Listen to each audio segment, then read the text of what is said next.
Salut et bienvenue sur Accent québécois. Aujourd'hui, on démystifie deux notions qui embrouillent souvent les francophones en apprentissage, le COD et le COI. Ces deux petits termes peuvent faire une grande différence dans une phrase, alors attache ta ceinture, on plonge dedans. Le but de cet épisode est de vous aider à maîtriser le complément d'objet direct et le complément d'objet indirect. Ces concepts sont fondamentaux pour construire des phrases claires et correctes en français. Préparez-vous à plonger dans le vif du sujet.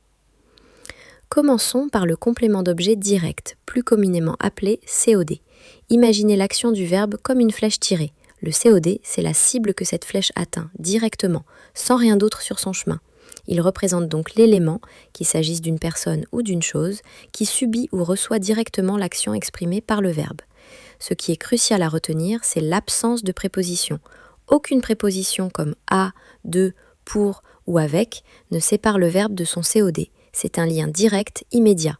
C'est cette connexion sans intermédiaire qui distingue fondamentalement le COD des autres compléments. En bref, le COD est le destinataire immédiat et non médiatisé de l'action verbale.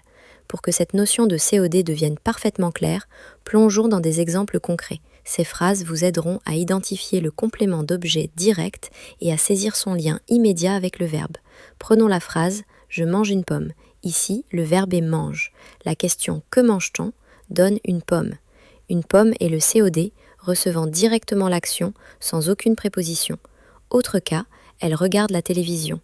Le verbe est « regarde ». Si on demande « Que regarde-t-elle ?» la réponse est « la télévision ».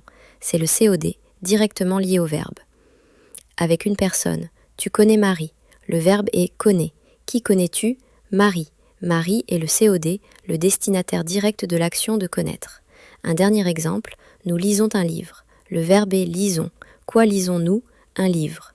Là encore, un livre est le COD, directement affecté par le verbe. Ces illustrations mettent en évidence que le COD est toujours ce qui reçoit l'action du verbe de manière directe, sans l'intermédiaire d'une préposition. C'est le point essentiel à retenir. Maintenant que nous avons vu des exemples concrets, découvrons une astuce infaillible pour repérer le complément d'objet direct dans n'importe quelle phrase. C'est une méthode simple, un véritable raccourci qui vous évitera bien des confusions. Pour identifier le COD, il vous suffit de poser une question bien spécifique juste après le verbe. Si le verbe exprime une action qui porte sur une chose, vous poserez la question « quoi ?» Par exemple, si vous avez « il mange une pomme », demandez « il mange quoi ?» La réponse sera « son ami » qui est le COD. Cette astuce est extrêmement efficace parce qu'elle met en lumière le lien direct entre le verbe et le complément. Retenez bien ceci, le COD répond toujours à qui ou quoi directement après le verbe, sans qu'il y ait de petits mots comme à ou de entre le verbe et la réponse. C'est le signe distinctif du complément d'objet direct. Entraînez-vous avec cette méthode et vous verrez qu'identifier le COD deviendra un jeu d'enfant. Passons maintenant au complément d'objet indirect, le COI. Si le complément d'objet direct était le destinataire direct de l'action, le COI, lui, introduit une nuance importante. Il représente ce qui reçoit l'action du verbe, mais toujours de manière indirecte. La grande différence, et c'est un point crucial, c'est qu'il est systématiquement introduit par une préposition. Ces petites prépositions agissent comme des ponts, reliant le verbe à son complément. Les plus courantes que vous rencontrerez sont à ou de. Par exemple, vous dites « je parle à mon ami » ou « mon ami » est le COI introduit par à. Autre cas, il rêve de vacances ou vacances est le COI grâce à de. Le COI ne se connecte pas directement. Il répond aussi à des questions bien précises, différentes de celles du COD.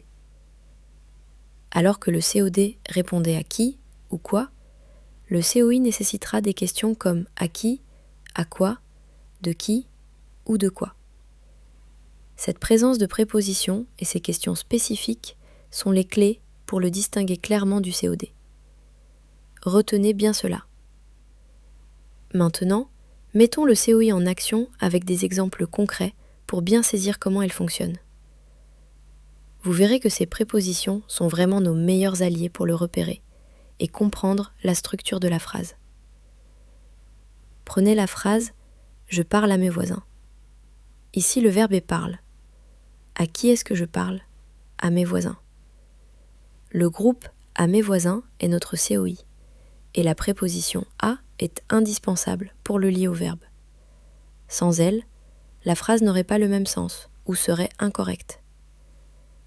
Autre situation. Elle téléphone à son ami. Le verbe téléphone appelle directement la préposition à pour introduire son ami. À son ami est le complément d'objet indirect, montrant clairement le destinataire indirect de l'action de téléphoner. Passons aux exemples avec deux. Considérez « il rêve de voyager ». Le verbe rêver exige la préposition de. De voyager est le COI indiquant l'objet du rêve. On ne dit pas « il rêve voyager », n'est-ce pas?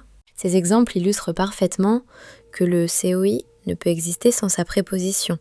Que ce soit à ou de, ces petits mots sont des gardiens du sens indirect.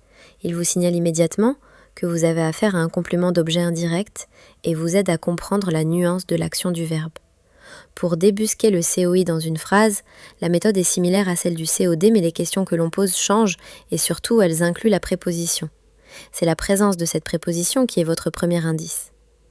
Après le verbe, posez-vous les questions suivantes. À qui? À quoi? De qui ou de quoi? La réponse à l'une de ces questions sera votre complément d'objet indirect. Reprenons nos exemples pour appliquer cette technique. Dans « je parle à mes voisins », le verbe est « parle ». Si on demande « je parle à qui », la réponse est « à mes voisins ».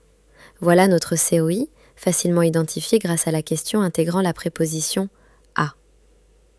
Pour « il rêve de voyager », le verbe est « rêve ». Si vous demandez « il rêve de quoi », la réponse est « de voyager », c'est clair et direct. La question vous guide directement vers le COI et la préposition « de » confirme sa nature indirecte.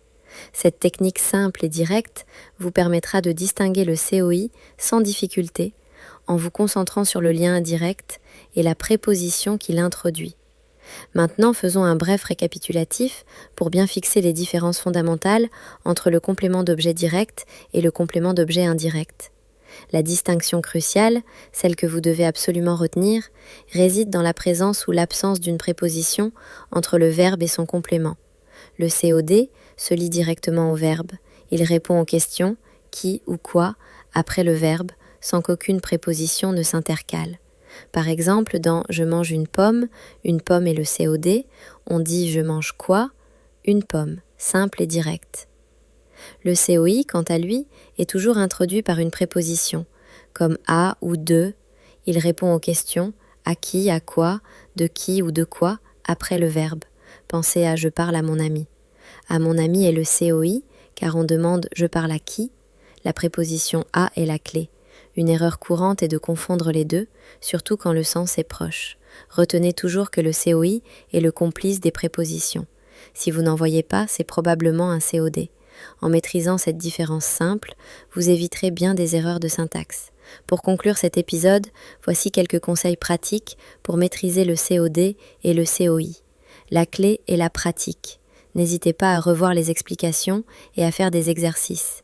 Plus vous vous exercerez à identifier ces compléments dans différentes phrases, plus cela deviendra naturel. Lisez beaucoup au français, écoutez des conversations et essayez de repérer les verbes et leurs compléments. Posez-vous les questions qui, quoi, à qui, à quoi, de qui, de quoi, après chaque verbe. C'est le meilleur moyen d'intégrer ces notions. Merci de nous avoir écoutés sur Accent québécois. Nous espérons que cet épisode a éclairci les mystères du COD et du COI pour vous. À la prochaine pour de nouvelles notions essentielles de la langue française.